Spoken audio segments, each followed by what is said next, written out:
በፒያሳ መሬት አይሸጥም እድል እንጂ አራዳ ፓርክ ፊት ለፊት በኮንዶሚኒየም ዋጋ የቤት ባለቤት የሚሆኑበት ብቸኛው አጋጣሚ በመሃል ፒያሳ አራዳ ፓርክ ፊት ለፊትና ከፍሬንድሺፕ ፓርክ አጠገብ እያስገነባ ነው ባለው ሳይታችን ላይ አመቺ በሆነ አከፋፈል ማለትም 100% ለሚከፍሉ ደንበኞች 30% ቅናሽ ባለ አንድ መኝታ 6 ሚሊዮን የነበረውን በ4.2 ሚሊዮን ብር፣ ባለ ሁለት መኝታ 10 ሚሊዮን የነበረውን በ7 ሚሊዮን ብር፣ ባለ 3 መኝታ 16 ሚሊዮን የነበረውን በ11 ሚሊዮን ብር ያቀረብን ሲሆን ከ10% ቅድመ ክፍያ ጀምሮ ለምትከፍሉ ልዩ የክፍያ አማራጭና የባንክ ብድርም አመቻችተናል። አፓርትመንቶቻችን በቂ የሆነ ፓርኪንግ፣ የከርሰ ምድር ውሃ፣ የልጆች መጫወቻ ያካተቱ ናቸው። በተጨማሪም በመርካቶ ተክለ ሃይማኖት የንግድ ሱቆችን ከ2.2 ሚሊዮን ብር ጠቅላላ ክፍያ ጀምሮ ይዘን ቀርበናል። ልብ ይበሉ፣ የኛ ልዩነት እኛ የምንሸጠው በኔት ኤሪያ ብቻ ነው። ለበለጠ መረጃ ከታች ባለው ስልክ ይደውሉ። ጤና ይስጥልን አድማጮች፣ ይህ አዋዜ ልዩ ላልሰማችሁ ነው። ከመረጃዎቹ ጋር አብርሃም መኳንንት ነኝ። ኢራን ለደረሰባት ውድመት የ270 ቢሊዮን ዶላር ካሳ ጠየቀች። የእስራኤል መከላከያ ሚኒስትር ኢራን ላይ ከዚህም በላይ የከፉ ጥቃቶች እንደሚፈጸሙ ዛቱ። ሶማሊያ እስራኤል ለሶማሌላንድ ዲፕሎማሲያዊ ተወካይ በመሾም ያሳለፈችውን ውሳኔ በጽኑ መኮንኗ ተሰምቷል። ፕሬዚዳንት ዶናልድ ትራምፕ በእስራኤልና ሊባኖስ መካከል ለ10 ቀናት የሚቆይ የተኩስ አቁም ስምምነት ላይ መደረሱን በይፋ ተናግረዋል። ትራምፕ የኢራኑ ጦርነት በጣም በቅርቡ ማብቃት አለበት ማለታቸውም ተሰምቷል። እነዚህንና ሌሎች ጉዳዮችን በዝርዝር እናስደምጣችኋለን። አብራችሁን ቆዩ።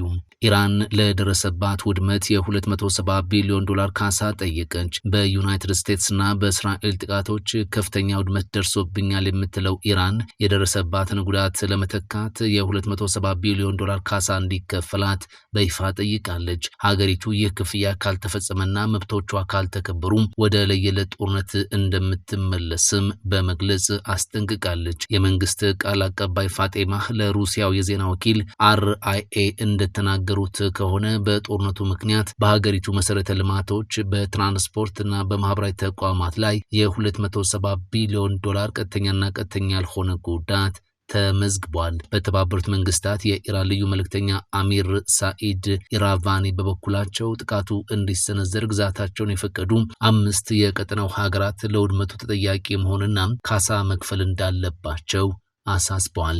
ኢራን የደረሰባትን የኢኮኖሚ ኪሳራ ለማካካስ አዲስ የገቢ ምንጭ መዘርጋቷን ጠቁማለች። ይኸውም በሆርሙዝ ወሽመጥ በሚያልፉ መርከቦች ላይ ልዩ ቀረጥ መጣል የሚለው ነው። ይህ እርምጃ በዓለም አቀፍ የነዳጅ ንግድ መስመር ላይ ከፍተኛ ተጽዕኖ ሊያሳድር እንደሚችል ተገምቷል። የኢራን ፓርላማ የብሔራዊ ደህንነትና የውጭ ፖሊሲ ኮሚሽን ቃል አቀባይ ኢብራሂም ረዛኢን ባለፈው ሳምንት የተጀመረው የ2 ሳምንት የተኩስ አቁም ስምምነት ሊራዘም አይገባም ሲሉ በጽኑ ተቃውሟል። የስምምነቱ መራዘም አሜሪካና እስራኤል ለከፋ ጥቃት እንዲዘጋጁ እድል ይሰጣቸዋል ብለዋል። ወይ ደግሞ ለኢራን የሆርሙዝ ወሽመጥ ቁጥጥር እውቅና ይሰጣል፣ ካልሆነ ግን ወደ ጦርነት እንመለሳለን ብለዋል። ምንም እንኳን ሀገሪቱ በከፍተኛ የኢኮኖሚና የንብረት ውድመት ውስጥ ብትሆንም በኒውክሌር ማበልጸግ መርሃ ግብሯም ሆነ በሌሎች የድርድር አጀንዳዎች ላይ የምታሳየው አቋም እንደማይለወጥ የሀገሪቱ ባለስልጣናት በድጋሜ አረጋግጧል። ሶማሊያ እስራኤል ለሶማሌላንድ ዲፕሎማሲያዊ ተወካይ በመሾም ያሳለፈችውን ውሳኔ በጽኑ ኮነነች። የሶማሊያ ፌዴራላዊ ሪፐብሊክ እስራኤል ለሶማሌላንድ ዲፕሎማሲያዊ ተወካይ ለመሾም ያሳለፈችውን ውሳኔ በጽኑ እንደምትቃወም አስታውቃለች። የሶማሊያ የውጭ ጉዳይ ሚኒስቴር ባወጣው መግለጫ ይህ የእስራኤል እርምጃ የሶማሊያ ሉዓላዊነትና የግዛት አንድነት የሚጥስ ነው ብለዋል። ሶማሌላንድ የሶማሊያ አንድ አካል መሆኗን የጠቀሰው መግለጫው ማንኛውም ከፌዴራል መንግስቱ እውቅና ውጭ የሚደረግ ዲፕሎማሲያዊ ግንኙነት ዓለም አቀፍ ሕግንና የተባበሩት መንግስታትን ቻርተር የሚጥስ መሆኑን አንስቷል። የተባበሩት መንግስታት፣ የአፍሪካ ህብረት፣ የአረብ ሊግና የኢስላማዊ ትብብር ድርጅት እስራኤል ውሳኔዋን እንድትቀለብስ ግፊት እንዲያደርጉና የሶማሊያን አንድነት እንዲያስከብሩ ጥሪ አቅርቧል። የሶማሊያ መንግስት የሀገሪቱን አንድነትና ሉዓላዊ መብቶች ለማስከበር ማንኛውንም አይነት ዲፕሎማሲያዊ፣ ፖለቲካዊና ህጋዊ መንገዶችን እንደሚጠቀም አረጋግጧል። የእስራኤል መከላከያ ሚኒስትር ኢራን ላይ ከዚህም በላይ የከፉ ጥቃቶች እንደሚፈጸም ዛቱ። የእስራኤል መከላከያ ሚኒስትር እስራኤል ካትዝ ኢራን ከአሜሪካ ጋር የጀመረችው ድርድር ላይ ከስምምነት የማትደርስ ከሆነ ከዚህም በላይ ከፋ ጥቃት ሊሰነዝሩ እንደሚችሉ አስጠንቅቋል። ኢራን ታሪካዊ መስቀለኛ መንገድ ላይ ትገኛለችም ተብሏል። ኢራን መነጠልና ውድመትን የምትመርጥ ከሆነ እስራኤል እስካሁን ያልደበደበቻቸውን ኢላማዎች በጣም በፍጥነት በመለየት እስካሁን ከተፈጸሙት የከፋ ጥቃት እንደሚፈጸም ዝቷል። ምርጫው በእጃቸው ነው እና ውጤቱም የራሳቸው ነው ሲሉ መከላከያ ሚኒስትሩ አስተያየታቸውን ሰጥቷል። ቀደም ሲል የአሜሪካው መከላከያ ሚኒስትር ፔት ሄግሴት ኢራን ከስምምነት ላይ የማትደርስ ከሆነ ጦራቸው ጥቃቱን ዳግም ለመጀመር ዝግጁ መሆኑን በመናገር በብልሃት እንድትመርጥ ማስጠንቀቃቸው ይታወሳል።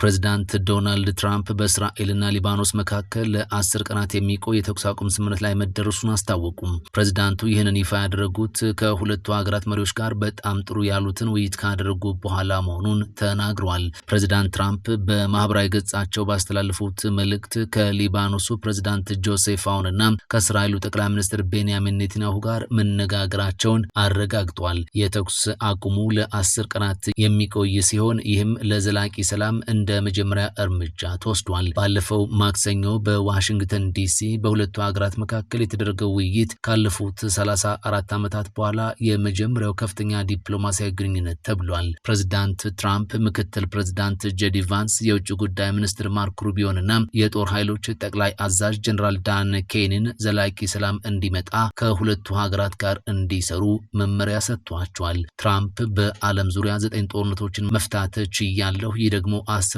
ይሆናል በማለት በልበ ሙሉነት መናገራቸው ተዘግቧል። የሊባኖስ ፕሬዝዳንት ጽህፈት ቤት በበኩሉ ፕሬዝዳንት አውን ለአሜሪካው አቻቸው ትራምፕ ለሰላም ጥረታቸው ምስጋና ማቅረባቸውን ገልጿል። የእስራኤሉ ጠቅላይ ሚኒስትር ቤንያሚን ኔታንያሁ የ10 ቀኑን ድርድር በበጎ እንደተቀበሉትም ተሰምቷል። ፕሬዚዳንት ትራምፕ የኢራኑ ጦርነት በጣም በቅርቡ ማብቃት አለበት አሉ። የአሜሪካው ፕሬዚዳንት ዶናልድ ትራምፕ በኔቫዳ ለተሰበሰቡ ሰዎች የኢራኑ ጦርነት በቅርቡ ማብቃት አለበት ሲሉ ተናግረዋል። ትራምፕ በኢራን የሚካሄደው ጦርነት ያለምንም እንከን እየተካሄደ ነው ካሉ በኋላም በቅርቡ መጠናቀቅ ይኖርበታል ብለዋል። ፕሬዚዳንቱ ይህንን ሲሉ ምን ማለታቸው እንደሆነ ባያብራሩም የአሜሪካ ጦር ሮኬቶችን መጥቶ ሲጥል ግን ብቃት እንዳለው ተናግረዋል። ባለፈው ሳምንት መጨረሻ ላይ በፓኪስታን ኢስላማባድ የተደረገው የሰላም ድርድር ያለምንም ውጤት መበተኑ ይታወሳል። ዋሽንግተን በሁለቱ ሀገራት መካከል ቀጣይ ድርድር ለማድረግ ንግግሮች መኖራቸውን ቢገልጽም መቼና የት ይካሄዳል የሚለውን ግን ይፋ ማድረግ አልፈለገም። በ700 ድሮንና በ19 ሚሳኤል ተደብድበናል ሲሉ ዘለንስኪ ገለጹ።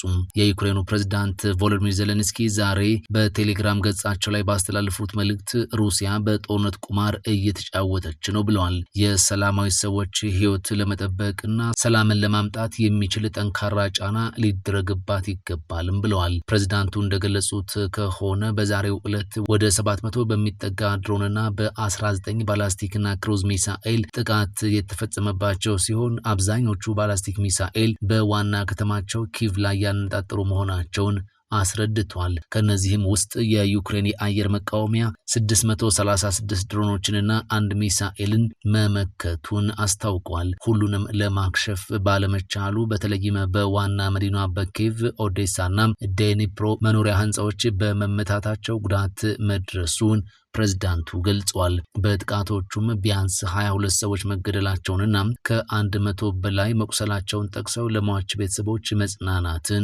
ተመኝተዋል። ዘለንስኪ ዓለም አቀፍ አጋሮቻቸውን አመስግነው በተለይም ከጀርመን፣ ኖርዌይና ጣሊያን ጋር አዲስ የአየር መቃወሚያ ድጋፍ ስምምነት ማድረጋቸውን አንስቷል። ከኔዘርላንድም ጋር ተጨማሪ ስምምነት ለማድረግ ከጫፍ መድረሳቸውን ያስታውቁት ፕሬዝዳንቱ ከዚህ ቀደም ቃል የተገባላቸው ጦር መሳሪያ በፍጥነት እንዲላክላቸውም ጠይቋል። በተለይ አየር መቃወሚያ የሆነው ፓትሪዮት ሚሳኤል አሁኑኑ እንደሚያስፈልጋቸው በመግለጽ መማጽናቸው ሰምቷል።